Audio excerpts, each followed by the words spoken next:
Hi everybody, welcome back to the Frost River Subdivision. I'm Mark Underwood and this is episode 11 of my layout series, and it's also a bit of a crossover with my Fun with Arduino video series because we're going to talk about this thing right here. And this is my Arduino powered Loconet based infrared detector board that I've been working on for a while. It has an Arduino Pro Mini for its power. It has 2 Loconet ports, and it has inputs for 6 infrared sensors. This is based on the Digitrax Loconet Personal Edition specification that's available from them.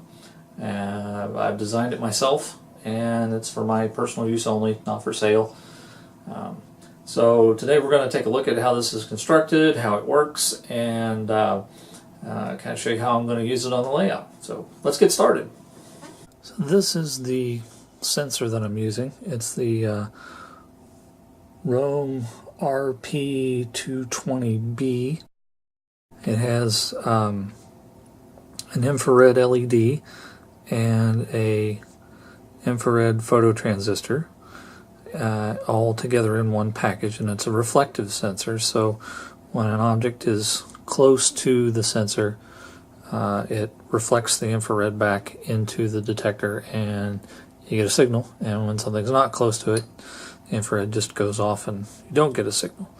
So there's 4 wires. You have power and ground for the LED, and then you have a ground and a signal output for the transistor, and so you have to have a pull-up resistor for the phototransistor to work. So I've used regular telephone cable here to connect it because it's 4 wires and it's cheap and easy to get. And on the other end, of course, I have a standard telephone jack, and so all of my sensors are wired like that. I have made these little 3D printed brackets to mount the sensor. It fits right into the middle here, and you see it is made to look like railroad ties on the sides, and so this fits into a gap in the ties in the rails, and so that way it's disguised in the track. So here you can see one of the sensors mounted in the track in my staging yard. The sensor's held centered between the rails with the 3D printed plastic mounting bracket. And so when the locomotive passes over, covers up the sensor, it'll show active, and then when the locomotive moves away from it, it will show that the track is clear. So one of the issues that I've come across with using these sensors is that they do not respond very well to the black plastic that tends to be on the underside of locomotives. They were originally designed to respond to white spots on product packaging and things like that. So what I am experimenting with is adding a small white piece of decal to the underside of the leading truck. I may actually end up putting it on both trucks of the locomotive, so that this white patch is actually what is detected by the sensor.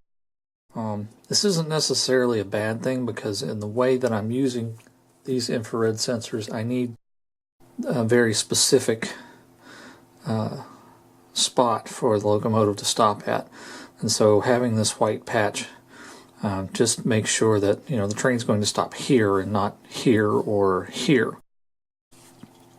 By putting it on the bottom of the truck, it's really not visible when the train is on the layout, so I don't think it'll be a really big deal if I have to do that. Now ideally I'll get it to work with the black plastic, so I don't have to modify all of my locomotives that way, but it could be worse.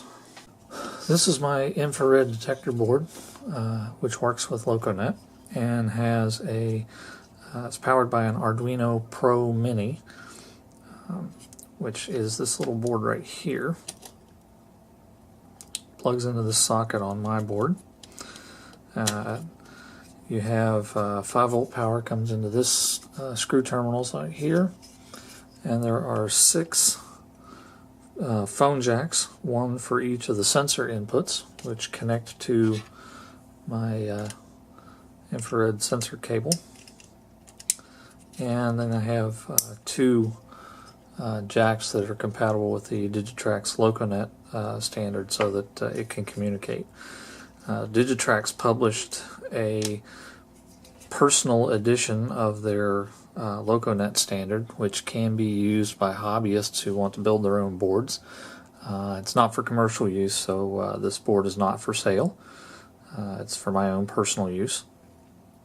But it is possible to write code for the Arduino or any similar system that will work with the Loconet standard.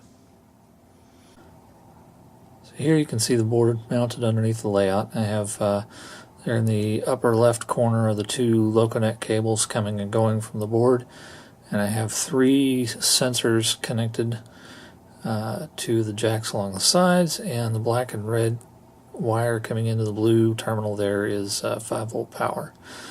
The 6-pin connector here on the Arduino can be used to reprogram it and connect it up to the computer to adjust things if I need to, using a serial interface with USB. In the lower left corner, you'll see the display of my JMRI sensor table, and the sensor flag that the locomotive is moving over is changing in the display. So when the locomotive moves over the sensor, it will show active, and when the locomotive moves off of the sensor, it will change back to inactive.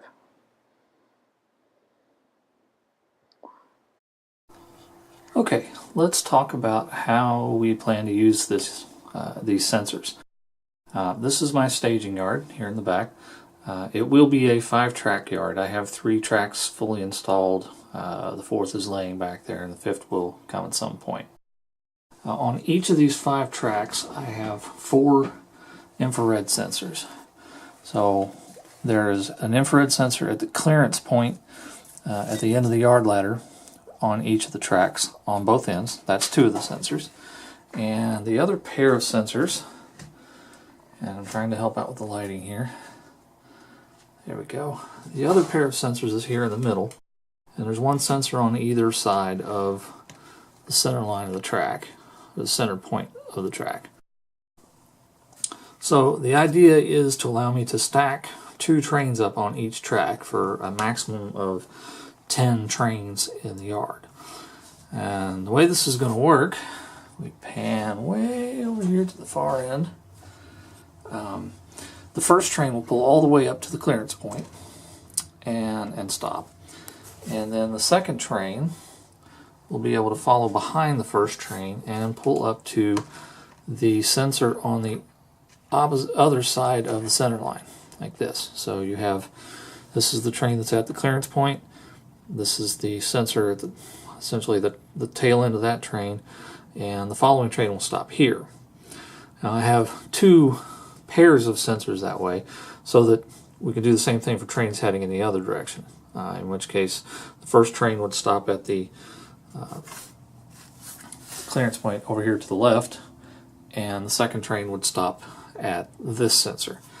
Now all 20 of these sensors will be monitored by the dispatcher on a JMRI display, and so he'll be able to monitor which tracks have trains and which sections of tracks have trains.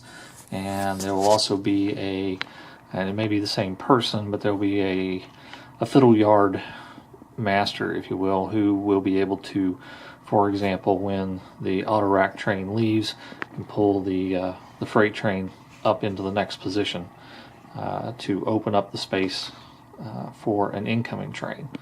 So there'll be a little bit of busyness for the dispatcher and or fiddle yard operator on the layout. And a lot of that will be able to be done remotely, though. They won't actually have to be in the room because of these sensors. Okay, so that was a quick look at my Loconet detector board. Thanks for taking the time to watch this, and I appreciate your comments and likes and all that. So I look forward to seeing you next time. In the meantime, happy trains.